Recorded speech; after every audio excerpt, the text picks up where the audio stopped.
ಓಂ ಶ್ರೀ ಗುರು ಬಸವಲಿಂಗಾಯ ನಮಃ. ಸರ್ವರಿಗೂ ಶರಣು ಶರಣ. ತೇರನ್ನೆಳೆಯುತ್ತಾರೆ ತಂಗಿ, ತೇರನ್ನೆಳೆಯುತ್ತಾರೆ, ತೇರನ್ನೆಳೆಯುತ್ತಾರೆ ತಂಗಿ, ತೇರನ್ನೆಳೆಯುತ್ತಾರೆ. ನೋಡಲಿಕ್ಕೆ ಹೋಗೋಣ ಬಾರೆ, ನೋಡಲಿಕ್ಕೆ ಹೋಗೋಣ ಬಾರೆ, ನೋಡಲಿಕ್ಕೆ ಹೋಗೋಣ ಬಾ, ನೋಡಲಿಕ್ಕೆ ಹೋಗೋಣ ಬಾರೆ. ತೇರನ್ನೆಳೆಯುತ್ತಾರೆ ತಂಗಿ, ತೇರನ್ನೆಳೆಯುತ್ತಾರೆ, ತೇರನ್ನೆಳೆಯುತ್ತಾರೆ ತಂಗಿ. ನಾಲ್ಕು ಗಾಲಿ ಒಂದೇ ಜೋಡಿ, ನಾಲ್ಕು ಗಾಲಿ ಒಂದೇ ಜೋಡಿ, ನಾಲ್ಕು ಗಾಲಿ ಒಂದೇ ಜೋಡಿ, ನಾಲ್ಕು ಗಾಲಿ ಒಂದೇ ಜೋಡಿ. ಆಶಾ ಎಂಬೋ ಹಗ್ಗ ಮಾಡಿ, ನಾಲ್ಕು ಗಾಲಿ ಒಂದೇ ಜೋಡಿ, ಆಶಾ ಎಂಬೋ ಹಗ್ಗ ಮಾಡಿ. ತೇರನ್ ಎಳೆಯುತ್ತಾರೆ ತಂಗಿ, ತೇರನ್ನೆಳೆಯುತ್ತಾರೆ, ತೇರನ್ನೆಳೆಯುತ್ತಾರೆ ತಂಗಿ. ಎಂಟು ಕಂಬದ ಮಂಟಪ ಕಟ್ಟಿ, ಎಂಟು ಕಂಬದ ಮಂಟಪ ಕಟ್ಟಿ, ಎಂಟು ಕಂಬದ ಮಂಟಪ ಕಟ್ಟಿ, ಎಂಟು ಕಂಬದ ಮಂಟಪ ಕಟ್ಟಿ. ಭಂಟರು ಅವರು ಇವರು ಕೂಡಿ, ಎಂಟು ಕಂಬದ ಮಂಟಪ ಕಟ್ಟಿ, ಭಂಟರು ಅವರು ಇವರು ಕೂಡಿ. ತೇರನ್ ಎಳೆಯುತ್ತಾರೆ ತಂಗಿ, ತೇರನ್ನೆಳೆಯುತ್ತಾರೆ, ತೇರನ್ನೆಳೆಯುತ್ತಾರೆ ತಂಗಿ. ಶಿಶುವಿನಾಳ ಧೀಶ ದೇವನ, ಶಿಶುವಿನಾಳ ಧೀಶ ದೇವನ, ಶಿಶುವಿನಾಳ ಧೀಶ ದೇವನ ವ್ಯಸನದಂತೆ ಎಲ್ಲ ಜನರು. ಶಿಶುವಿನಾಳ ಧೀಶ ದೇವನ ವ್ಯಸನದಂತೆ ಎಲ್ಲ ಜನರು. ತೇರನ್ನೆಳೆಯುತ್ತಾರೆ ತಂಗಿ, ತೇರನ್ನೆಳೆಯುತ್ತಾರೆ, ತೇರನ್ ಎಳೆಯುತ್ತಾರೆ ತಂಗಿ. ಇದು ನಿಮ್ಮೆಲ್ರಿಗೂ ಗೊತ್ತಿರೋ ಹಾಗೆ ಶಿಶುನಾಳ ಶರೀಫರ ಒಂದು ಸಣ್ಣ ಪದ್ಯ, ಅತ್ಯಂತ ಸಣ್ಣ ಪದ್ಯ, 4 ಸಾಲುಗಳ ಪದ್ಯ. ಯಾರವ್ರು ಗಲಾಟೆ ಮಾಡೋರು? ಶಶಂಕ ಯಾರೋ ಅಷ್ಟು ಫೋನ್ ಕಿತ್ಕೊಂಡೆ ಬಾ, ಏನ್ ತೊಂದ್ರೆ ಇಲ್ಲ. ಏನ್ ಅವಿವೇಕಿಗಳಿರ್ತಾರೆ ಅಂತಂದ್ರೆ ಛೇ ಛೇ ಛೇ. ಹೀಗೆ ತೇರು ಅಂದ್ರೆ 4 ಸಾಲಿನ ಪದ್ಯವನ್ನ ಶರೀಫ್ರು ಹೇಳ್ಬೋದು. ಅದಕ್ಕೆ ಸಂಗೀತ ಹಾಕೋರು ಅಶ್ವಥ್ ಮಾತ್ರ ಹಾಕ್ಬೋದು, ಇನ್ಯಾರಿಗೂ ಬರಲ್ಲ. ಅಷ್ಟು ಅವರಿಬ್ಬರದು ಅನ್ಯೋನ್ಯತೆ. ಆದ್ರೆ ಶರೀಫ್ರಿಗೋಸ್ಕರನೇ ಅಶ್ವಥ್ ಹುಟ್ಟಿದ್ರೆ, ನಾವು ಶರೀಫ್ ಹಾಡುಗಳಿಗೋಸ್ಕರನೇ. ಆಮೇಲಿಂದ ಅಶ್ವಥ್ ಸಂಗೀತ ಹಾಕ್ತಾನೆ ಅಂತಾನೆ ಶರೀಫ್ರು ಬರೆದ್ರೆ ಏನೋ ಗೊತ್ತಿಲ್ಲ. ಅಷ್ಟು ಅವರಿಬ್ಬರಲ್ಲಿ ಅವಿನಾಭಾವ ಸಂಬಂಧ ಕಂಡು ಬರುತ್ತೆ. ಹೀಗೆ ಅಂದ್ರೆ ಈ ಏನು ಸಣ್ಣ ಹಾಡನ್ನ ತಗೊಂಡು ಅದಕ್ಕೂ ದಾಟಿ ಹಾಕಿ ಹಾಡ್ಬೋದು ಅಂತ ಅನ್ನೋದು ಈ ಹಾಡಿನಿಂದ ಮಾತ್ರ ನಮಗೆ ಗೊತ್ತಾಗುತ್ತೆ. ಅಷ್ಟು ಚೆನ್ನಾಗಿ ಇಲ್ಲಿ ನಮ್ಗೆ ಸಂಗೀತನೂ ಸಿಕ್ಕಿದೆ, ಜೊತೆಗೆ ತೇರು ಹೇಳ್ತಕ್ಕಂತ ಒಂದು ಸಾಮಾನ್ಯ ಪ್ರಸಂಗ, ಅಥವಾ ನಮ್ಮ ಕರ್ನಾಟಕದಲ್ಲಿ ಅದೊಂದು ಭಕ್ತಿಯ ಪ್ರಸಂಗ. ಕರ್ನಾಟಕದಲ್ಲಿ ಅಷ್ಟೇ ಎಳಿತಾರೋ, ಉತ್ತರ ಭಾರತದಲ್ಲಿ ತೇರು ಎಳೆಯೋದಕ್ಕೆ ನಾವು ಕೇಳಿಲ್ಲ. ಅಲ್ಲಿ ತೇರು ಮಾಡೋದು, ತೇರು ಎಳೆಯೋದು ನಾವೇನು ಇದುವರೆಗೂ ಕೇಳಿಲ್ಲ. ಇದೆ ಅಂದ್ರೆ ಬದ್ರಿನಲ್ಲಿ, ಸಾರಿ ಯಾವ್ದದು, ಪುರಿ ಜಗನ್ನಾಥ್. ಪುರಿ ಜಗನ್ನಾಥಲ್ಲಿ ಮೂರು ರಥ ಮಾಡಿದ್ದಾರೆ. ಅವ್ರ ತೇರು ಅಂತ ಹೇಳಲ್ಲ, ರಥ ಅಂತಾನೆ ಹೇಳ್ತಾರೆ. ಜಗನ್ನಾಥ ರಥೋತ್ಸವ ಅಂತಾನೆ ಹೇಳ್ತಾರೆ. ಅಲ್ಲಿ ಕೃಷ್ಣಂದು ಮತ್ತು ಬಲರಾಮಂದು, ಬಲಭದ್ರ ಅಂತ ಕರೆದಿದ್ದಾರೆ, ಸುಭದ್ರಂದು. ಅಂದ್ರೆ ಇಬ್ರು ಸಹೋದರರು, ಒಬ್ಳು ಸಹೋದರಿದು ಅಲ್ಲಿ ರಥೋತ್ಸವ ಮಾಡ್ತಾರೆ. ನಮ್ಮಲ್ಲಿ ಪ್ರಾಯಶಃ ಊರೂರಿಗೂ ತೇರುಗಳಿದ್ದಾವೆ. ಆದ್ರೆ ಭಾರತದ ತೇರಿನ ಕರ್ನಾಟಕದ ತೇರಿನ ಕಲ್ಪನೆ ಅದರಲ್ಲೂ ವಿಶೇಷವಾಗಿ ಲಿಂಗಾಯತ ಧರ್ಮದ ತೇರಿನ ಕಲ್ಪನೆ ಉತ್ತರ ಭಾರತದಲ್ಲಿ ಇದೆಯೋ ಇಲ್ವೋ ನನಗೆ ಗೊತ್ತಿಲ್ಲ. ಅಲ್ಲಿ ಕೃಷ್ಣನ ಮೂರ್ತಿಯನ್ನಿಟ್ಟು ಅಥವಾ ಫೋಟೋನಿಟ್ಟು ಎಳಿಬಹುದು. ನಮ್ಮಲ್ಲಿ ಫೋಟೋನು ಇಡ್ತಾರೆ, ಮೂರ್ತಿನೂ ಇಡ್ತಾರೆ, ಇಲ್ಲ ಅಂತ ಅಲ್ಲ. ಆದ್ರೆ ಆ ತೇರಿನ ರಚನೆಯನ್ನ ಬಹಳ ವಿಶೇಷವಾಗಿ ಶರೀಫರು ವ್ಯಾಖ್ಯಾನ ಮಾಡ್ತಾರೆ, ಬಹಳ ಅದ್ಭುತವಾಗಿ ವ್ಯಾಖ್ಯಾನ ಮಾಡ್ತಾರೆ. ನಾವು ತೇರು ಎಳೆಯೋದು ನೋಡಿದ್ರೆ ಏನಕ್ಕಪ್ಪ ಇದು ಬೇಕು ಅಂತ ಅನ್ಸುತ್ತೆ ನಮಗೆ. ಬಸವ ತತ್ವವನ್ನ ಅರ್ಥವರಿಗೆ ಮತ್ತು ಅಂತರಂಗದ ಸಾಧನೆ ಮಾಡಬೇಕು, ಧ್ಯಾನ ಮಾಡಬೇಕು ಅಂತಕ್ಕಂಥವ್ರಿಗೆ ಈ ತೇರಿನ ಗದ್ದಲ, ಜಾತ್ರೆ ಇವೆಲ್ಲ ನಿಜವಾಗಿ ಇಷ್ಟ ಆಗಲ್ಲ. ಆದ್ರೆ ಶರೀಫ್ ಅಜ್ಜನಂತ ಒಬ್ಬ ಅಂತರಂಗದ ಸಾಧಕ, ಅವರು ಅಂತರಂಗದಲ್ಲೂ ಆಳಕ್ಕಿಳಿದಂತಹವ್ರು, ಅಂತರಂಗದ ಆಳಕ್ಕಿಳಿದು ಸಾಧನೆ ಮಾಡದಂತಹವ್ರು, ಬಹಿರಂಗವನ್ನು ಕೂಡ ಒಪ್ಪಿಕೊಂಡಂತಹವ್ರು. ಇದು ಬಹಳ ವಿಶೇಷ ಶರೀಫ್ ಅಜ್ಜನ.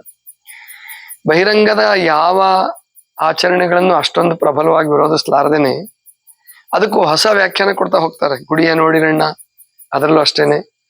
ಆಮೇಲೆ ಅಲ್ಲಿ ಕೇರಿಗೆ ಹೋಗೋಣ ಬರ್ರಿ ಅಂತೇಳಿ ಒಂದು ಹಾಡು ಬರ್ದಾರ. ಕಲ್ಲವು ಮಲ್ಲವು ಕೂಡಿಕೊಂಡು ಏನೋ ಬುತ್ತಿ ಕಟ್ಟಿಕೊಂಡು ಅಂತ ಹೇಳಿ ಹಾಡು ಬರುತ್ತೆ. ಹೀಗೆ ಅವರು ಬಹಳ ವಿಶೇಷವಾಗಿ ಅರ್ಥ ಮಾಡುವಂಥದ್ದು, ಅಂದ್ರೆ ಸಾಂಪ್ರದಾಯಿಕ ಆಚರಣೆಗಳನ್ನ ಇದು ಗೊಡ್ಡು ಸಂಪ್ರದಾಯಗಳು ಅಂತ ತೆಗೆದು ಹಾಕ್ಲಾರ್ದೇನೆ ಅದಕ್ಕಿನ್ನೂ ಒಂದು ಹೊಸ ಅರ್ಥ ಕೊಟ್ಟು ಸಾಧ್ಯವಾದಷ್ಟು ಮಟ್ಟಿಗೆ ಜನರಿಗೆ ಅದನ್ನ ತಿಳಿಸ್ಕೊಡ್ತಿದ್ರು. ಅಂದ್ರೆ ಪುರಾಣ ಮಾಡ್ತಿದ್ರು, ಆಮೇಲೆ ಗೆಜ್ಜೆ ಮೇಳ ಕುಣಿತಿದ್ರು. ಹಾಗಾಗಿ ಅವರಲ್ಲಿ ದೇವಿಯರ ಹಾಡುಗಳು ಬಹಳ ಇದಾವೆ. ದ್ಯಾಮವನ ಹಾಡು ಬರ್ತದೆ, ಇನ್ನು ಚಾಮುಂಡಿ ಬಗ್ಗೆ ಹಾಡ್ತಾರೆ, ಪ್ರತಿಯೊಬ್ಬರ ಬಗ್ಗೆನೂ ಹಾಡ್ತಾರೆ.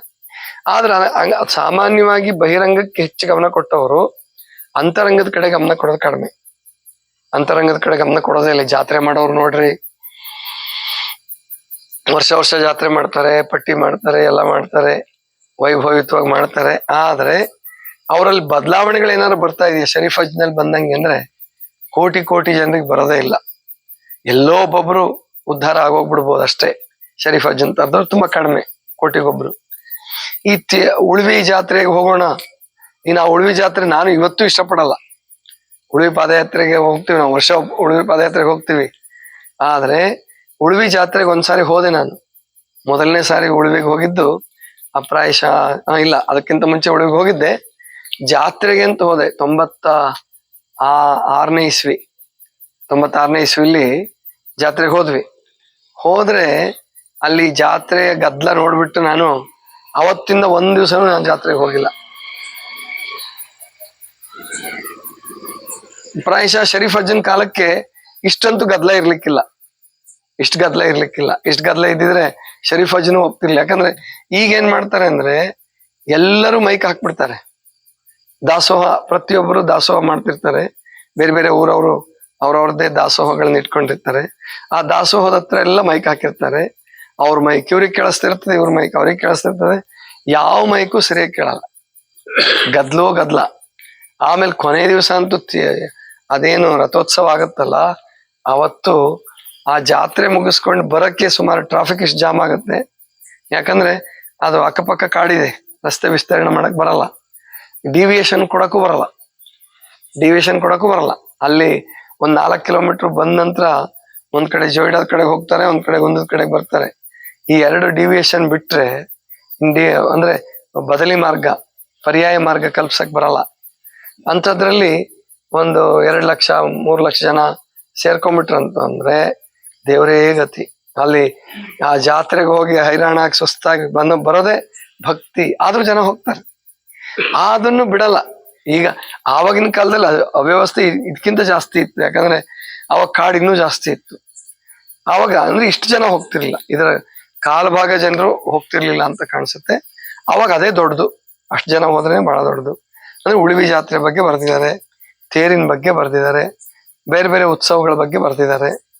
ಒಂದು ಉತ್ಸವ ರಸಾಯನ ಅಂತಾನೆ ಒಂದು ಅಧ್ಯಾಯ ಮಾಡಿದ್ದೀನಿ. ಶರೀಫ್ ರಸಾಯನದಲ್ಲಿ ಉತ್ಸವ ರಸಾಯನ ಅಂತಾನೆ ಮಾಡಿದ್ದೀನಿ. ಹೀಗೆ ಶರೀಫರು ಆ ಏನು ಸಾಂಪ್ರದಾಯಿಕ ಆಚರಣೆಗಳಿಗೆ ಬಹಳ ಅದ್ಭುತವಾದಂತ ಅರ್ಥ ಕೊಡ್ತಾರೆ, ಹೊಸ ಅರ್ಥ ಕೊಡ್ತಾರೆ. ಇದ್ರಲ್ಲಿ ತೇರು ಎಳೆಯೋದಕ್ಕೆ 4 ಸಾಲಿನ ಹಾಡು ಬರ್ತಾರೆ. ತೇರನೆಳೆಯುತ್ತಾರೆ ತಂಗಿ, ತೇರನೆಳೆಯುತ್ತಾರೆ. ಅದು ಪ್ರಾಯಶಃ ಅಶ್ವಥ್ 2 ಸಾರಿ ಹಾಡಿದಾನು. ಒಂದೇ ಸಾರಿ ಇರ್ಬೋದು. ತೇರನೆಳೆಯುತ್ತಾರೆ ತಂಗಿ ನೋಡಲಿಕ್ಕೆ ಹೋಗೋಣ ಬಾರೆ, ಒಂದ್ ಸಾಲಿದು ಇಷ್ಟೇ.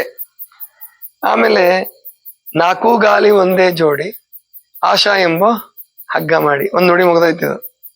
ಇದೊಂದು ನುಡಿ ಇಷ್ಟಕ್ಕೆ. ನಾಲ್ಕು ಗಾಲಿ ಒಂದೇ ಜೋಡಿ ಆಶಾ ಎಂಬ ಹಗ್ಗ ಮಾಡಿ. ಎರಡನೇದು 8 ಕಂಬದ ಮಂಟಪ ಕಟ್ಟಿ ಭಂಟರು ಅವರು ಇವರು ಕೂಡಿ, ಮುಗ್ದೈತೆ ಅಲ್ಲಿಗೆ ಒಂದ್ ನುಡಿ ಮುಗ್ದೈತೆ.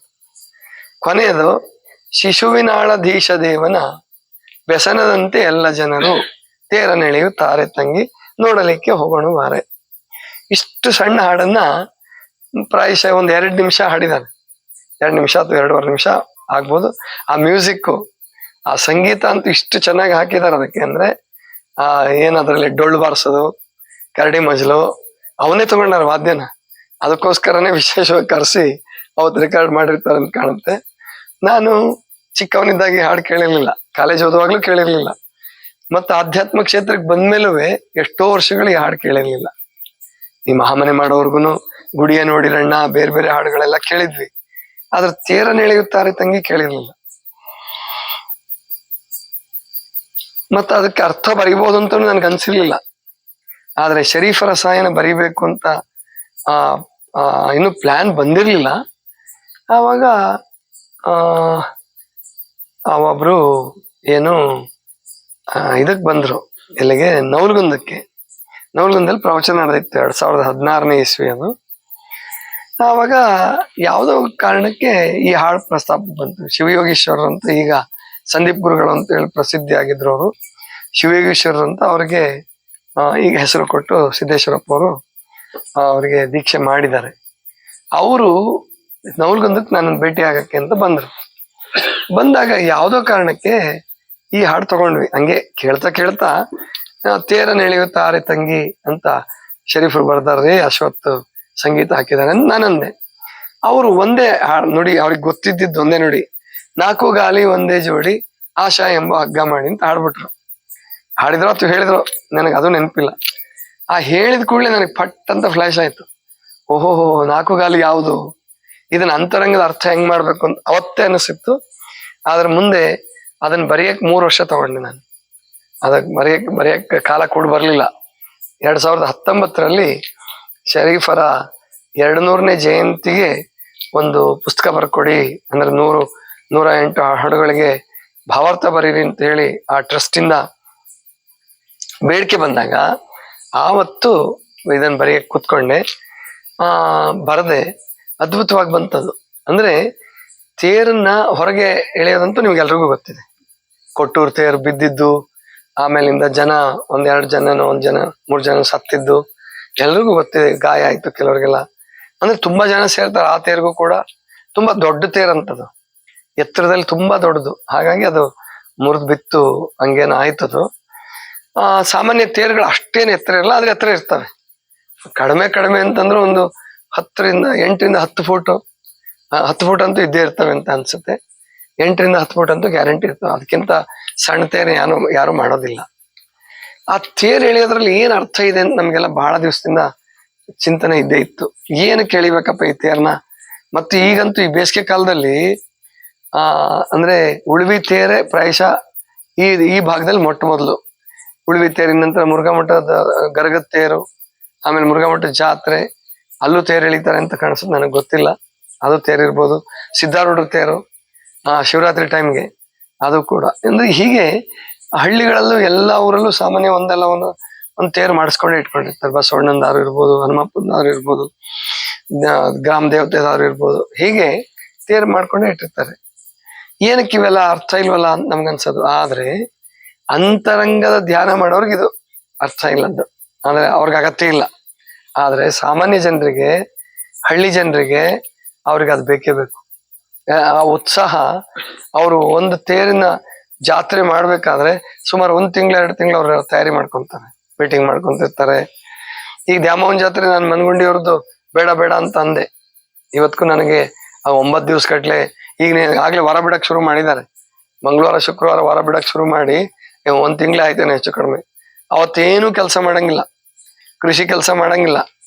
ಈ 9 ದಿವಸ ಅಂತೂ ಅದೊಂದ್ ರೀತಿ ಒಳ್ಳೇದೇನಾಗತ್ತೆ ಅಂದ್ರೆ ಅದು 100 ವರ್ಷಕ್ಕೋ 150 ವರ್ಷಕ್ಕೊಮ್ಮೆ ಮಾಡ್ತಾರಂತೆ. ಎಲ್ರು ಒಟ್ಟಿಗೆ ಕೂಡಿ ಊಟ ಮಾಡ್ತಾರೆ. ಅಂದ್ರೆ ಅಡಿಗೆ ಊರಲ್ಲಿ ಯಾರು ಮನೆ ಒಲೆ ಹಚ್ಚಂಗಿಲ್ಲ, ಎಲ್ರು ಅಲ್ಲೇ ಬಂದು ಪ್ರಸಾದ ಮಾಡ್ತಾರೆ. ಅದೊಂದು ಮೆಚ್ಕೊಳ್ತಕ್ಕಂಥದ್ದೇ. ಅದು ಎಲ್ರು ಕೂಡಿ ದಾಸೋಹ ಮಾಡುವಂಥದ್ದು. ಅಷ್ಟು ಬಿಟ್ರೆ ಪ್ರಾಯಶಃ ಅದ್ರಲ್ಲಿ ಇನ್ನೇನಾದ್ರು ಬದಲಾವಣೆ ಬಂತು. ಇವತ್ತು ನಾವು ಭಜನೆಗೆ ಹೋದ್ವಲ್ಲ, ಅಂದ್ರೆ ಶಿವಾನುಭವದ ದಿವಸ ಅಲ್ಲಿ ಪಥಸಂಚಲನ ಮಾಡ್ತೀವಲ್ಲ, ಈ ಸಾರಿ ಹೇಳಿದ್ರು ಇಡೀ ಇಷ್ಟು ವರ್ಷಗಳಲ್ಲಿ 16-17 ವರ್ಷದಿಂದ ನಾವು ಮಾಡ್ತಾ ಇದ್ದೀವಿ. ಇಷ್ಟು ವರ್ಷಗಳಲ್ಲಿ ಅವರು ಬೀದಿ ಗುಡಿಸಿ ಮನಗುಂಡಿಯನ್ನು ಅತ್ಯಂತ ಸ್ವಚ್ಛವಾಗಿ ಇಟ್ಟಿದ್ದು ಇದೇ ಪಾದಯಾತ್ರೆ ಒಳಗೆ. ಅದು ಏನಕ್ಕೆ ಅಂತಂದ್ರೆ ದ್ಯಾಮೋಹನ್ ಜಾತ್ರೆ ಇರೋದ್ರಿಂದ, ಗೊತ್ತಾಯ್ತಲ್ಲ, ದ್ಯಾಮೋಹನ್ ಜಾತ್ರೆ ಇರೋದ್ರಿಂದ ಊರು ಸ್ವಚ್ಛ ಮಾಡ್ತಿದ್ದಾರೆ, ಗಟಾರಗಳು ಬಳದಿದ್ದಾರೆ ಎಲ್ಲ, ಆಮೇಲಿಂದ ಬೇರೆ ಬೇರೆ ಬೇರೆ ಬೇರೆ ಎಲ್ಲ ಸ್ವಚ್ಛತೆ ಮಾಡ್ಕೊಂಡು ಚೆನ್ನಾಗಿ ಇಟ್ಕೊಂಡಿದ್ದಾರೆ. ಅದೇ ಒಂದು ಸಂತೋಷ ಪಡೋದು. ದ್ಯಾಮೋಹನ್ ಜಾತ್ರೆ ನೆನಪಿದ್ರೆ ಊರಾದ್ರೂ ಸ್ವಚ್ಛ ಆಯ್ತಲ್ಲ. ಆ ಸ್ವಚ್ಛತೆ ಎಷ್ಟು ದಿವಸ ಇರುತ್ತೆ, ದ್ಯಾಮೋಹನ್ ಜಾತ್ರೆ ಮುಗಿಯೋ ತನಕ ಅಷ್ಟೇ. ಮುಗಿದೊಂದು ವಾರಕ್ಕೆ ಅಥವಾ ದ್ಯಾಮೋಹನ್ ಜಾತ್ರೆ ಮುಗಿಯುವಾಗ್ಲೇ ಎಲ್ಲಾ ಕಸನು ಮತ್ತೆ ಕೂಡ್ಬಿಟ್ಟಿರುತ್ತೆ ಅಂತ ಅನ್ಸುತ್ತೆ. ಅದೇನಾರ ಇರ್ಲಿ, ನಮ್ಮ ದೇಶದ ಹಣೆ ಬರಹ ಬದಲಾವಣೆ ಮಾಡ್ಕೋಬೇಕು ನಾವು. ಈಗ ನಾವು ಒಂದು ಸಣ್ಣ ಸ್ಟೆಪ್ ತಗೊಂಡ್ವಿ. ಇವತ್ತು ಸಂತೋಷ ಆಯ್ತು ನನಗೆ. ಏನಂದ್ರೆ ಉಳ್ವಿ ಸ್ವಚ್ಛತೆಗೆ, ಪ್ಲಾಸ್ಟಿಕ್ ಮುಕ್ತ ಉಳ್ವಿ ಕ್ಷೇತ್ರ ಮಾಡೋಣ ಅನ್ನುವಂತ ಕನಸು ಕಂಡು ಇವತ್ತು 2ನೇ ವಾರ ಕಳಿಸ್ಕೊಟ್ವಿ. ಹೋದ್ ವಾರ ಇಬ್ರು ಹೋಗಿದ್ರು, ಡ್ರೈವರು ಮತ್ತೆ ಡ್ರೈವರ್ ಜೊತೆ ಇಬ್ರು 4 ಜನ ಬಂದಿದ್ರು. 4 ಜನ 13 ಚೀಲ ಪ್ಲಾಸ್ಟಿಕ್ ಬಾಟ್ಲಿ ತುಂಬ್ಕೊಂಡು ಬಂದಿದ್ರು. ಆದ್ರೆ ಈ ಸಾರಿ 8 ಜನ ಹೋಗಿದ್ದಾರೆ. ಡ್ರೈವರ್ ಜೊತೆ ಸೇರಿದವರೆಲ್ಲ ಸೇರಿದ್ರೆ, ನಮ್ಮ ಶಿವಯೋಗಿ ಎಲ್ಲ ಸೇರ್ಕೊಂಡ್ರೆ 10 ಜನ ಆಗಿದ್ರು ಅನ್ಸುತ್ತೆ. 10 ಜನರು 38 ಚೀಲ ತುಂಬಿದ್ದಾರೆ. 38 ಚೀಲ ತುಂಬ್ಕೊಂಡು ಬಂದಿದ್ದಾರೆ. ಅದನ್ನ ವಿಲೇವಾರಿನೂ ಮಾಡ್ಬಿಟ್ವಿ. ಅಂದ್ರೆ ಅವರಿಗೆ ಕೊಟ್ಟು, ಅದು ಏನು ರೀಸೈಕ್ಲಿಂಗ್ ಪುನರ್ ಬಳಕೆ ಆಗ್ಬೇಕು ಅದು ಅಂತ ಹೇಳಿ ಅದನ್ನ ಕೊಟ್ಟು ಅದರದ್ದು ವ್ಯವಸ್ಥೆ ಮಾಡಿದ್ವಿ. ಇನ್ನು ಮುಂದಿನ ವಾರ ಸಂತೋಷದ ಸುದ್ದಿ ಅಂತಂದ್ರೆ, ನಮ್ಮ ಸತ್ತೂರಿನ ಬಳಗ, ಚನ್ನಬಸಪ್ಪ ಕರಡಣ್ಣವರ್ ಅಂತ ಹೇಳಿ ನಿನ್ನೆ ಕಾರ್ಯಕ್ರಮಕ್ಕೆ ಶಿವಾನುಭವಕ್ಕೆ ಬಂದಿದ್ರು. ಅವರು 20 ಜನರನ್ನ ಕರ್ಕೊಂಡು ಹೋಗಕ್ ಸಂಕಲ್ಪ ಮಾಡಿದ್ದಾರೆ. ಇವ್ರು 10 ಜನ ಹೋಗಿದ್ದವ್ರಿಗೇನ್ ಗೊತ್ತಿಲ್ಲ. ಒಟ್ಟು ಹೋಗಿ ಇಲ್ಲಿ ನಿನ್ನೆ ಸುದ್ದಿ ಹೇಳಿದ್ದಾರೆ. ಅಲ್ಲಿ ಯುವಕರೆಲ್ಲ ನಾವು ಬರ್ತೀವಿ ಅಂತ ಹೇಳಿ 20 ಜನ ತಯಾರಾಗಿದ್ದಾರೆ. ಅದಕ್ಕೆ ಅವ್ರಿಗೆ ಹೇಳಿದೀನಿ, 20 ಜನ ಒಂದೇ ಗಾಡಿ ತಗೊಂಡ್ ಹೋಗ್ಬೇಡಿ. ಆ ಮಾಲ್ ಹಾಕೋದಕ್ಕೇನೆ, ಆ ಕಸ ಹಾಕೊಂಡ್ ಬರಕ್ಕೆ ಒಂದ್ ಗಾಡಿ ಇರ್ಲಿ, ನಿಮ್ಗೆಲ್ಲ ಪ್ರಯಾಣಕ್ಕೆ ಒಂದ್ ಗಾಡಿ ಇರ್ಲಿ ಅಂತ ಹೇಳಿ ಒಂದು 407 ಅಥವಾ ಮಿನಿ ಲಾರಿ ತಗೊಂಡ್ ಹೋಗ್ಬಿಡಿ. ಒಂದು 70-80 ಚೀಲ ರೆಡಿ ಮಾಡ್ಕೊಂಡು ಬರ್ಬೇಕು. ನೀವು ಇದ್ರೆ ಡಬಲ್ ನೀವು ಮಾಡ್ಬೇಕು ಅಂತೇಳಿ ಅವ್ರಿಗೆ ಹೇಳಿದೀನಿ. ಸಂತೋಷ ಪಟ್ಟಿದ್ದಾರೆ. ಅಂದ್ರೆ ನಾವು ಯಾರಾದ್ರೂ ಒಬ್ರು ಇನಿಷಿಯೇಷನ್ ತಗೊಳ್ದೆ ಹೋದ್ರೆ, ಅಂದ್ರೆ ಪ್ರಾರಂಭ ಮಾಡದೆ ಹೋದ್ರೆ, ಬರೇ ಬೈಕು ಅಂತ ಇರೋದು ಎಷ್ಟು ದಿವಸ? ಬೈದ್ರೇನ್ ಜನ ಬದಲಾವಣೆ ಆಗಲ್ಲ. ನಾವು 1 ವರ್ಷ ಕಾಲ ಇದನ್ನ ಸತತವಾಗಿ ಮಾಡಿದ್ದೆ ಆದ್ರೆ ಖಂಡಿತವಾಗಿಯೂ ಜನರಲ್ಲಿ ಒಂದ್ ಸ್ವಲ್ಪನಾದ್ರೂ ಪರಿವರ್ತನೆ ಬಂದೇ ಬರುತ್ತೆ. ಆಮೇಲೆ ಹೊಸ ಜನ ಆಯಾ ಊರವ್ರು ಹುಟ್ಕೊಂತಾರೆ. ಈಗ ಬೈಲೊಂಗಲ್ದವ್ರಿಗೂ ಹೇಳಿದೆ, ನಮ್ಮ ರುದ್ರಗೌಡರ ಬಳಗಕ್ಕೆ, ನೀವು 1 ವಾರ ತಯಾರಾಗ್ರಿ. 2 ತಿಂಗಳಿಗೆ ಒಬ್ಬೊಬ್ರಿಗೆ ಪಾಳೆ ಬರ್ಬೇಕು ಒಂದೊಂದು ಊರಿಗೆ. ಅಂದ್ರೆ 8 ಊರವ್ರು ರೆಡಿ ಆದ್ರೆ ಅಂತಂದ್ರೆ 2 ತಿಂಗಳಿಗೊಮ್ಮೆ ಹೋಗಕ್ಕೆ ಯಾರಿಗೂ ಕಷ್ಟ ಆಗಲ್ಲ. ಆದ್ರೆ ಅಲ್ಲಿ ವಾರಕ್ಕೊಮ್ಮೆ ಹೋಗೋದು ನಡೆದೇ ಇರ್ತದೆ. ವಾರಕ್ಕೊಮ್ಮೆ ಹೋದ್ರೂ ಕಸ ಸಿಗೋಷ್ಟು ಕಸ ಬಿದ್ದೆ ಬೀಳ್ತದೆ ಅಲ್ಲಿ. ಮುಂದೆ ಬರೀ ಉಳಿವಿ ಅಷ್ಟೇ ಗುರಿ ಇಟ್ಕೊಳ್ಳೋದು ಬೇಡ. ನಾವು ಅದೇ ಅನ್ಕೊಂಡಿದೀವಿ. ಕಿನ್ನರಿ ಬೊಮ್ಮೈನ ಹೊಳೆ ಮತ್ತು ಅಲ್ಲಿ ಇನ್ನೊಂದು ಕಂಡಾಕುಂಡಿ ಅಂತ ಇದೆ, ಅಲ್ಲಿ ವಸತಿ ಮಾಡ್ತಾರೆ. ಅಲ್ಲೂ ಕೂಡ ಅಲ್ಲಿ ಪ್ಲಾಸ್ಟಿಕ್ ಹಾಕಿರ್ತಾರೆ. ಆಮೇಲಿಂದ ಪೋಟೋಲಿ, ಇವೆಲ್ಲ ದಾಂಡೇಲಿ, ಮೃತ್ಯುಂಜಯ ಮಠ, ಹಳಿಯಾಳದ್ದು, ಹಿಂಗೆ ನಾವೆಲ್ಲೆಲ್ಲಿ ವಸತಿ ಮಾಡ್ತೀವೋ ಅವನ್ನೂ ಗುರಿಯಾಗಿ ಇಟ್ಕೊಳ್ಳೋಣ. ಉಳಿವಿ ಸ್ವಚ್ಛ ಆದ್ಮೇಲೆ, ಉಳಿವಿ ಸ್ವಚ್ಛ ಆಗಕ್ಕೆ 1 ವರ್ಷ ಬೇಕು. ಅದು ಮತ್ತಿನ್ ಜಾತ್ರೆಗಂತೂ ಬಿಡಿ, 1-2 ವರ್ಷದ ಕಸ ಒಂದೇ ವರ್ಷದಲ್ಲಿ ಸೇರಿಸ್ಬಿಟ್ಟಿರ್ತಾರೆ. ಅದನ್ನ ತೆಗಿಯೋದಿದೆಯಲ್ಲ, ಅದು ಇನ್ನೂ ದೊಡ್ಡದು. ಅದಕ್ಕೂ ಪ್ಲಾನ್ ಮಾಡ್ತಾ ಇದ್ದೀನಿ. ಒಂದು 8-10 ಊರುಗಳು, 20 ಊರುಗಳ ಜನರನ್ನ, ಅವ್ರ ಜಾತ್ರೆಗೆ ಹೋಗಂಗಿಲ್ಲ, ಜಾತ್ರೆಗೆ ದರ್ಶನಕ್ಕೆ ತೇರಳಿಯಕ್ಕೆ ಏನಕ್ಕೂ ಹೋಗ್ಬೇಡ್ರಿ, ನೀವು ಸ್ವಚ್ಛತೆ ಮಾಡ್ರಿ, ಚನ್ನಬಸವಣ್ಣನ ಆಶೀರ್ವಾದ ನಿಮ್ಗೆ ಇನ್ನೂ ಹೆಚ್ಚು ಸಿಗುತ್ತೆ ಅಂತ ಹೇಳಿ, ಅದು ಅಲ್ಲಲ್ಲಿ ಒಂದು ಟೀಮ್ ಬಿಟ್ಬಿಡೋದು. 3 ದಿವಸ ಅವ್ರು ಅಲ್ಲೇ ಇರ್ಬೇಕು. ಒಂದು 10 ಜನ, ಒಂದು 100 ಜನ ತಯಾರಾದ್ರೆ 10 ಕಡೆ ಅವ್ರನ್ನ ಬಿಟ್ಬಿಡೋದು. ಅವ್ರು ಅವತ್ತಿನ ಕಸ ತೆಗೆದು ಧಾರವಾಡಕ್ಕೋ ಹಳಿಯಾಳಕ್ಕೋ ಕಳಿಸ್ಬಿಡ್ಬೇಕು. ಈ ರೀತಿ ಒಂದು ಪ್ಲಾನ್ ಮಾಡ್ಕೊಳ್ಬೇಕು ಅಂತ ಈಗಾಗ್ಲೇ ಯೋಜನೆ ಮಾಡಿದೀವಿ. ಇದಕ್ಕೆ ಎಲ್ಲರೂ ಕೈ ಕೂಡಿಸ್ಬೇಕು. ಏನ್ ಈ ಕಾರ್ಯಕ್ರಮ ಕೇಳ್ತಾ ಇದ್ದೀರಾ ಅಂದ್ರೆ ಯೂಟ್ಯೂಬ್ ಅಲ್ಲಿ ನೋಡ್ತೀರಾ, ಎಲ್ಲರೂ ಸಿದ್ಧರಾಗಬೇಕು. ಅವರು ನನ್ನ ಟೀಮ್ಗೆ ಒಬ್ಬೊಬ್ರು ಕ್ಯಾಪ್ಟನ್ ಇರ್ಬೇಕು. ಆ ಕ್ಯಾಪ್ಟನ್ ನಂಬರ್ ನಮ್ಮ ಹತ್ರ ಇರ್ಬೇಕು. ಹೀಗೆ ಒಂದು ವ್ಯವಸ್ಥಿತವಾಗಿ ಮಾಡಿದ್ದೆ ಆದ್ರೆ ಜಾತ್ರೆನೂ ಕೂಡ ಚೆನ್ನಾಗಿ ಮಾಡ್ಬೋದು. ಜಾತ್ರೆ ಆದ್ಮೇಲೆ ಅವ್ರೇನ್ ಬೈಕೊಂಡ್ ಸ್ವಚ್ಛ ಮಾಡ್ತಾರೆ. ಜಾತ್ರೆ ಆದ್ಮೇಲೆ ಅವ್ರಿಗೆ ಇಷ್ಟು ಬೇಸರ ಆಗತ್ತೆ. ಒಂದು 15 ದಿವಸ ಆದ್ರೂ ಸ್ವಚ್ಛ ಆಗಿರಂಗಿಲ್ಲ. ಮೃತ್ಯುಂಜಯ ಮಠ ಆಗ್ಲಿ, ಉಳುವೆ ಆಗ್ಲಿ ಸ್ವಚ್ಛ ಆಗಿರಂಗಿಲ್ಲ. ಯಾಕೆ? ಅಷ್ಟು ಕಸ ಕೂಡಿಸ್ಬಿಟ್ಟಿರ್ತಾರೆ. ಈ ಸಾರಿ ನಾವು ಹಾಗೆ ಮಾಡೋದು ಬೇಡ. ಅಷ್ಟರೊಳಗೆ ಇನ್ನೂ ನಮಗೆ 10-11 ತಿಂಗಳು ಸಮಯ ಸಿಗುತ್ತೆ. 10 ತಿಂಗಳಂತೂ ಸಮಯ ಸಿಗುತ್ತೆ.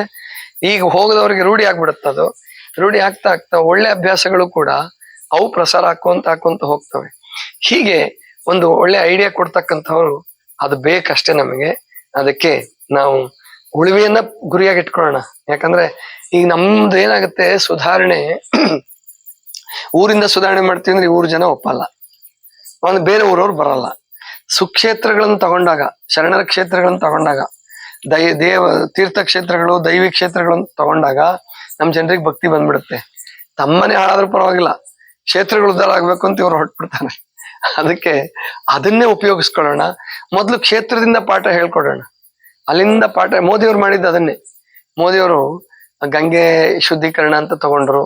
ಮತ್ತೆ ಈ ಕುಂಭಮೇಳದ ಬಗ್ಗೆ ಏನು ಹೇಳೋದ್ ಬೇಡ, ಅವ್ರು ಮಾಡಿದ್ರು ಮಾಡ್ಕೊಳ್ಳಿ ಅಂತ ಹೇಳಿ ವ್ಯವಸ್ಥೆ ಮಾಡ್ಬಿಟ್ರು. ಅಲ್ಲಿ ಸ್ವಚ್ಛತಾ ಪಾಠವನ್ನ ಕಲಿಸ್ತಿದ್ರೆ ಕೆಲವರಾದ್ರೂ ಕಲ್ತ್ಕೊಂಡು ಊರಲ್ಲಿ ಬಂದು ಅದನ್ನ ಅಳವಡಿಸ್ಕೊಂತಾರೆ. 10 ವರ್ಷ ನಾವು ಈ ತರ ಪ್ರಯೋಗ ಮಾಡಿದ್ರೆ ಮುಂದೆ ಸ್ವಚ್ಛತಾ ಪ್ರಜ್ಞೆ ಬಂದೇ ಬರುತ್ತೆ. ಆದ್ರಿಂದ ಅಂತಹ ಸ್ವಚ್ಛತಾ ಪ್ರಜ್ಞೆಯನ್ನ ನಾವು ಬೆಳೆಸೋಣ. ನಿರಾಶರಾಗದ್ ಬೇಡ. ನಿರಾಶರಾಗಿ ಅವ್ರಿಗೆ ನಾವು ಬೈಕೊಳ್ಳೋದು, ನಮ್ಗೆ ಅವ್ರು ಬೈಕೊಳ್ಳೋದು, ಹಿಂಗ್ ಮಾಡ್ಕೊಂತ ಹೋದ್ರೆ ಏನು ಪ್ರಯೋಜನ ಆಗಲ್ಲ. ಅದರಿಂದ ದೇಶ ಸುಧಾರಣೆ ಆಗಲ್ಲ. ಅದಕ್ಕೆ ಬೈಯೋದು ಬೇಡ, ಸಕಾರಾತ್ಮಕವಾಗಿ ತಗೊಂಡು ಅವರನ್ನು ಪ್ರೀತಿ ಮಾಡಿ. ಈ ಬಾಟ್ಲು ಒಗೆಯವನಿಗೆ ಏನ್ ಮೂರ್ಖ ಇದೆಯೋ ಅಂದ್ರೆ ಅವನು ಇನ್ನೂ ಜಾಸ್ತಿ ಒಗಿತಿರ್ತಾನ. ಏನ್ ನನ್ನನ್ ಮೂರ್ಖ ಅಂತೀಯ, ನೋಡು ನಿನಗೆ ತೋರಿಸ್ತೀನಿ ಅಂತ. ಗೊತ್ತಾಯ್ತಲ್ವಾ?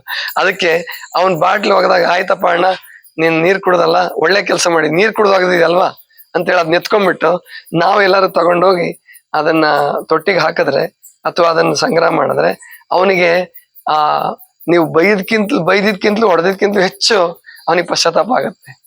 ಬೈಯೋದಕ್ಕಿಂತ ಹೊಡೆಯೋದಕ್ಕಿಂತ ಹೆಚ್ಚು ಪಶ್ಚಾತ್ತಾಪ ಮಾಡ್ಬೇಕಂದ್ರೆ ಆ ತಪ್ಪು ಮಾಡೋರಿಗೆ ಗೌರವ ಕೊಟ್ಟು. ಕೆಲವರು ಇನ್ನೂ ಉದ್ದಟ್ಟಿರ್ತಾರೆ, ಅವ್ರು ನೀವು ಬೇಕಾದ ಗೌರವ ಕೊಡ್ರಿ, ಅವ್ರು ಮಾಡೇ ಮಾಡ್ತಿರ್ತಾರೆ. ಆದ್ರೂ ನೀವು ನಿರಾಶರಾಗದ್ ಬೇಡ. ಯಾಕಂದ್ರೆ ಆ ಉದ್ದಟರು ಕೂಡ ನಮ್ಮ ದೇಶ ಬಾಂಧವರೇ, ನಮ್ಮವರೇ, ನಮ್ಮ ಮಾನವರೇ. ಅವರು ಕೂಡ ನಮ್ಮ ಬಂಧುಗಳೇ. ಆದ್ರಿಂದ ಅವ್ರನ್ನ ನಾವು ದ್ವೇಷ ಮಾಡಿ ಎಲ್ಲಿಗೆ ಹೋಗೋಣ? ಅದಕ್ಕೋಸ್ಕರ ಯಾರನ್ನು ದ್ವೇಷ ಮಾಡೋದ್ ಬೇಡ. ಸಂಗ್ರಹ ಮಾಡ್ಕೊಂತ ಹೋಗಿ ಅದನ್ನು ವಿಲೇವಾರಿ ಮಾಡ್ಕೊಂತ ಹೋದ್ರೆ ಇವತ್ತಲ್ಲ ನಾಳೆ, ಇನ್ನು 10 ವರ್ಷಕ್ಕಾದ್ರೂ ಖಂಡಿತವಾಗಿಯೂ ಬುದ್ಧಿ ಬರುತ್ತೆ. ಅದು ಒಳ್ಳೆ ಕೆಲಸಗಳು ಯಾವತ್ತೂ ಫಲ ಕೊಡ್ಲಾರ್ದೆ ಹೋಗಲ್ಲ. ಅದಕ್ಕೆ ನಾವು ನೀವ್ಯಾಕೆ ಹಂಗ್ ಮಾಡ್ತೀರಾ, ಹಂಗ್ಯಾಕೆ ಹಿಂಗ್ ಮಾಡ್ತೀರಾ ಅನ್ನೋದಕ್ಕಿಂತ ಇನ್ನು ಒಳ್ಳೆ ಕೆಲಸ ಮಾಡೋ ನಿಟ್ಟಿನಲ್ಲಿ ಪ್ರಯತ್ನಶೀಲರಾಗೋಣ. ಅದನ್ನೇ ಪ್ರಾಯಶಃ ಶರೀಫ್ ಅಜ್ಜ ಸಾಹಿತ್ಯ ರೂಪದಲ್ಲಿ ಮಾಡಿದ. ಅವ್ರಿಗೆ ಆವಾಗ ಇವೆಲ್ಲ ಮಾಡಕ್ ಆಗ್ತಿರ್ಲಿಲ್ಲ, ಯಾಕೆ ಬ್ರಿಟಿಷರ ಕಾಲ ಅದು. ಜನರು ಆಮೇಲೆ ನಿರಕ್ಷರ ಕುಕ್ಷಿಗಳೇ ಬಹಳ ಜನ, ಯಾರು ಹೇಳಿದ್ರು ಕೇಳ್ತಿರ್ಲಿಲ್ಲ. ಅಂಥದ್ರಲ್ಲಿ ಶರೀಫ್ ಅಜ್ಜ ಕಡೆಗೆ ಹಾಡಾದ್ರೂ ಬರೆದಿಟ್ಟು ಹೋಗಿದ್ದಾರೆ. ಅದಕ್ಕೆ ತೇರಿನ ಬಗ್ಗೆ ತಿಳ್ಕೊಳ್ಳೋಣ. ಅಂದ್ರೆ ತೇರನ್ನು ಎಳೆಯುತ್ತಾರೆ ತಂಗಿ, ನೋಡ್ಲಿಕ್ಕೆ ಹೋಗೋಣ ಬಾರೆ, 4 ಗಾಲಿ ಒಂದೇ ಜೋಡಿ, ಆಶಾ ಎಂಬ ಹಗ್ಗ ಮಾಡಿ. 4 ಗಾಲಿ ಒಂದೇ ಜೋಡಿ ಅಂದ್ರೆ ತೇರಿಗೆ 4 ಗಾಲಿ ಇರ್ತವೆ. ಒಂದೇ ಜೋಡಿ ಅಂದ್ರೆ ಅವಕ್ಕೆಲ್ಲ ಒಂದು ಇರ್ಚಿ, ಅಂದ್ರೆ ಅದು ಏನ್ ಮಧ್ಯೆ ಬರ್ತದಲ್ಲ, ಅದು ಏನಂತಿರೋದಕ್ಕೆ ನಮ್ ಕಡೆ ಇರ್ಚಿ ಅಂತ ಏನೋ ಅಂತಾರ ಅದಕ್ಕೆ. ಇರ್ಸು ಅಂತೀರಾ? ಅದಕ್ಕೆ ಕೂಡ್ಸಿರ್ತಾರಲ್ಲ ಅದನ್ನ, ಅವು ಒಂದೇ ಜೋಡಿ ಇರ್ತಾವ. ಹಾಗೆ ನಮ್ಮ ಅಂತರಂಗದಲ್ಲಿ 4 ಗಾಲಿ ಒಂದೇ ಜೋಡಿ. ಯಾವ 4 ಗಾಲಿ? ಅಂತಃಕರಣಗಳು, ಮನ, ಬುದ್ಧಿ, ಚಿತ್ತ, ಅಹಂಕಾರ. ಇವನ್ನ ಒಂದನ್ನೊಂದು ಪ್ರತ್ಯೇಕ ಮಾಡಿ ತೋರ್ಸಕ್ಕಾಗಲ್ಲ. 4 ಗಾಲಿ ಒಂದೇ ಜೋಡಿ ಅವು. ಆಶಾ ಎಂಬ ಹಗ್ಗ ಮಾಡಿ. ಅಂದ್ರೆ ಅಲ್ಲಿ ತೇರ್ಗೆ ಒಂದೇ ಹಗ್ಗ ಕಟ್ಟಿರ್ತಾರೆ ದೊಡ್ಡದು. ಅದಕ್ಕೆ ಕೈ ಹಚ್ಬೇಕು ಅಂತ ಎಲ್ರು ಒಬ್ರ ಮೇಲೆ ಒಬ್ರು ಬಿದ್ದು ಒದ್ದಾಡ್ಕೊಂಡು ಏಟ್ ಮಾಡ್ಕೊಂತಾರೆ. ಆ ಹಗ್ಗಕ್ಕೆ ಕೈ ಹಚ್ಚಿದ್ರೆ ಪುಣ್ಯ ಅಂತ ತಿಳ್ಕೊಂಡ್ಬಿಡ್ತಾರೆ. ಇಲ್ಲಿ ಆಶಾ ಎಂಬ ಹಗ್ಗ ಮಾಡಿ ಈ ದೇಹದ ತೇರ್, ಇಲ್ಲಿ ನಮ್ಮ ಶರೀಫ್ ಅಜ್ಜ ಒಳಗ್ ಕರ್ಕೊಂಡು ಹೋಗ್ಬಿಡ್ತಾನೆ. ಆ ತೇರ್ ಬಿಡಿಸಿ, ಆ ಹಗ್ಗದ ತೇರ್ ಬಿಡಿಸಿ ಒಳಗ್ ಕರ್ಕೊಂಡು ಹೋಗೋದು. ಆಶಾ ಎಂಬ ಹಗ್ಗ ಮಾಡಿ ಅಂದ ಕೂಡ್ಲೆ ಒಳಗ್ ಹೋಗ್ಲೇಬೇಕು ನಾವು. ಯಾಕಂದ್ರೆ ಆ ಆಶೆ, ಅಲ್ಲಿ ಹಗ್ಗದ ಆಶೆ, ಹಗ್ಗ ಮುಟ್ಬೇಕು ಅಂತ ಆಸೆ ಪಡ್ತಿರ್ತಾನೆ, ಆಸೆದೇ ಹಗ್ಗ. ಇಲ್ಲಿ ಒಳಗಡೆ ಆಸೆ ಅನ್ನುವಂತ ಹಗ್ಗದಿಂದನೇ ನಾವು ಜೀವನ ಮಾಡ್ತಾ ಇರ್ತಕ್ಕಂಥದ್ದು. ಈ ದೇಹ ಅನ್ನೋ ತೇರನ್ನು ಎಳ್ಕೊಂಡು ಹೋಗೋದು, ಬದುಕು ಅನ್ನುವಂತ ತೇರನ್ನು ಎಳ್ಕೊಂಡು ಹೋಗೋದು ಆಶೆ ಅನ್ನುವಂತ ಹಗ್ಗವೇ. ಇನ್ನು ಮುಂದೆ ಹೇಳ್ತಾರೆ, 8 ಕಂಬದ ಮಂಟಪ ಕಟ್ಟಿ, ಭಂಟರು ಅವರು ಇವರು ಕೂಡಿ. 8 ಕಂಬ ಇರ್ಬೋದು ತೇರಿಗೆ. ಅದು ಅಷ್ಟಾವರಣದ ಶರೀರ, ಅಷ್ಟಾವರಣದ ಸ್ಥೂಲವು. ಮಾನವ ಜನ್ಮ ಹುಟ್ಟಿ ಬರುವುದೇ ದುರ್ಲಭ. ಅಷ್ಟಾವರಣಗಳು ಯಾವ್ಯಾವಪ್ಪ ಅಂದ್ರೆ ಪಂಚಭೂತಗಳು 5, ಅಷ್ಟಾತ್ಮರುಗಳು ಅಂತ ಕರೀತಾರೆ. ಅಷ್ಟತನುಮೂರ್ತಿ ಅಂತ ಕರೀತಾರೆ ಈ ಶರೀರಕ್ಕೆ. ಅಷ್ಟಾವರಣ ಅಂತ ಕರೀತಾರೆ. ಅಷ್ಟಾವರಣಗಳು ಆ ಪ್ರಕಾರ ಹೇಳೋದಾದ್ರೆ 5 ಪಂಚಭೂತಗಳು ಸೂರ್ಯ, ಚಂದ್ರ, ಅಗ್ನಿ. ಸೂರ್ಯ, ಚಂದ್ರ, ಆತ್ಮ. ಅಗ್ನಿ ಪಂಚಭೂತದಲ್ಲೇ ಬಂದ್ಬಿಡುತ್ತೆ. ಸೂರ್ಯ ಚಂದ್ರನ ಅಗ್ನಿ ತತ್ವದಲ್ಲಿ ಇಟ್ಟಿಲ್ಲ. ನಾವು ಚಂದ್ರನ್ನ ತಂಪಿನ ತತ್ವಕ್ಕೆ ಇಡ್ತೀವಿ. ಆದ್ರೆ ಶರಣರು, ನಮ್ಮ ಆಧ್ಯಾತ್ಮ ಜೀವಿಗಳು ಸೂರ್ಯನಾಡಿ ಚಂದ್ರನಾಡಿ ಅನ್ನೋದು ತಂಪು ಉಷ್ಣಕ್ಕೆ ಮಾಡಿ ಸೂರ್ಯ, ಚಂದ್ರ, ಆತ್ಮ ಅಂತ ಅಷ್ಟಾವರಣಗಳು ಆ ರೂಪದಲ್ಲಿ ಮಾಡಿದ್ದಾರೆ. ಅದರ ಸಂಕೇತವೇ ಅಷ್ಟಕಂಬಗಳು. ಅಷ್ಟಾವರಣದ ದೇಹವನ್ನ 8 ಕಂಬದ ಮಂಟಪಕ್ಕೆ ಹೋಲಿಸಿದ್ದಾರೆ. ದೇಹ ತೇರು ಹೊರಗಿಂದು, ಒಳಗಿಂದ ದೇಹನೇ 8 ಕಂಬದ ಮಂಟಪ. 8 ಕಂಬದ ಮಂಟಪ ಕಟ್ಟಿ ಭಂಟರು ಅವರು ಇವರು ಕೂಡಿ. ಇಲ್ಲೂ ಅಷ್ಟೇ, ಅವರು ಇವರು ಅಂದ್ ಕೂಡ್ಲೆ ಅಂದ್ರೆ ಎಲ್ಲರೂ ಆ ಜಾತಿ ಈ ಜಾತಿ ಏನು ನೋಡಂಗಿಲ್ಲ ಅಲ್ಲಿ ತೇರಲ್ಲಿ ನಿಜವಾಗಿ. ಇಲ್ಲಿ ಬಂಟರು ಅವರು ಇವರು ಕೂಡಿಂದಾಗ ಅವರು ಇವರು ಅಂತ ನಾನು ಅರ್ಥ ಮಾಡಿರೋದೇನಪ್ಪಾ ಅಂದ್ರೆ, ಅವರು ಅಂದ್ರೆ ದಶವಾಯುಗಳು ಅಂದ್ರೆ ಪಂಚಪ್ರಾಣಗಳು, ಇವರು ಅಂದ್ರೆ ಉಪಪ್ರಾಣಗಳು ದಶವಾಯುಗಳು. ಅವೇ ಈ ದೇಹವನ್ನು ಎಳಿತಾ ಇರ್ತಕ್ಕಂಥದ್ದು. ಅವರೇ ಭಂಟರು, ಆತ್ಮಕ್ಕೆ ಭಂಟರು ಪ್ರಾಣಗಳು. ಪಂಚ ಪ್ರಾಣಗಳು, ಪಂಚ ಉಪಪ್ರಾಣಗಳು, ಒಟ್ಟು 10 ಪ್ರಾಣಗಳು. ಅವು ಭಂಟರು ಅವರು ಇವರು ಕೂಡಿ ಅಂದ್ರೆ ದಶವಾಯುಗಳು ಸೇರಿ ಈ ಶರೀರ ಅನ್ನೋ ತೇರನ್ನ ಎಳಿತಾ ಇದ್ದಾವೆ. ಹಾಗೆ ಎಳೆಯೋಣ ಬನ್ನಿ ಅಂತ ಶರೀಫ್ ಅಜ್ಜ ಹೇಳೋದು. ಕೊನೆ ನುಡಿಲಿ ಹೇಳ್ತಾರೆ, ಇಲ್ಲ ನಾನು ಹೇಳ್ತಿರೋದು ಸಂಪೂರ್ಣವಾಗಿ ಅಂತರಂಗದ ತೇರಿಗೆ ಅನ್ನೋದು ಕೊನೆ ನುಡಿಲಿ ಇನ್ನೂ ಚೆನ್ನಾಗಿ ಹೇಳ್ತಾರೆ. ಶಿಶುವಿನಾಳಧೀಶ ದೇವನ ವ್ಯಸನದಂತೆ ಎಲ್ಲ ಜನರು ತೇರನೆಳೆಯುತ್ತಾರೆ ತಂಗಿ. ಶಿಶುನಾಳಧೀಶ ಅಂದ್ರೆ ಪರಮಾತ್ಮ ಈ ಹೊರಗಿನ ತೇರ್ ಮಾಡು ಅಂತೇನು ಹೇಳಿಲ್ಲ. ಹೊರಗಿನ ತೇರ್ ಮಾಡು ಅಂತ ಹೇಳಿಲ್ಲ. ಅವನು ಹೇಳಿರೋದು ಯಾವ್ದಪ್ಪ ಅಂದ್ರೆ ಈ ದೇಹನೇ. ಎಲ್ರು ಕರ್ಮಕ್ಕನುಸಾರವಾಗಿ ಆ ಕರ್ಮಾಧ್ಯಕ್ಷನಾದಂತಹ ಪರಮಾತ್ಮ ಏನು ಕೊಟ್ಟಿದಾನೋ ಆ ಅನುಸಾರವಾಗಿ ಎಳ್ಕೊಂಡು ಹೋಗ್ತಿದ್ದಾರೆ. ಶಿಶುವಿನಾಳಧೀಶ ದೇವನ ವ್ಯಸನದಂತೆ ಎಲ್ಲ ಜನರು ತೇರನೆಳೆಯುತ್ತಾರೆ ತಂಗಿ, ತೇರನೆಳೆಯುತ್ತಾರೆ. ಅಂದ್ರೆ ಇಂತಹ ಅದ್ಭುತವಾಗಿ, ಅಂದ್ರೆ ವ್ಯಸನ ಅಂದ್ರೆ ಆರ್ಡರ್, ಆಜ್ಞೆ, ಆದೇಶ. ಆ ಪರಮಾತ್ಮನ ಆದೇಶದ ಪ್ರಕಾರವಾಗಿ ಎಲ್ಲರೂ ಜೀವನವನ್ನು ಸಾಗಿಸ್ತಿದ್ದಾರೆ. ಜೀವನ ಅನ್ನೋ ತೇರು ಎಳಿತಿದ್ದಾರೆ. ಬಾರೆ ತಂಗಿ ನೋಡೋಣ ಅಂತ ಶರೀಫ್ ಅಜ್ಜ ಹೇಳ್ತಾನೆ. ಇದಿಷ್ಟು ಇವತ್ತಿನ ಚಿಂತನ. ಸರ್ವರಿಗೂ ಶರಣ.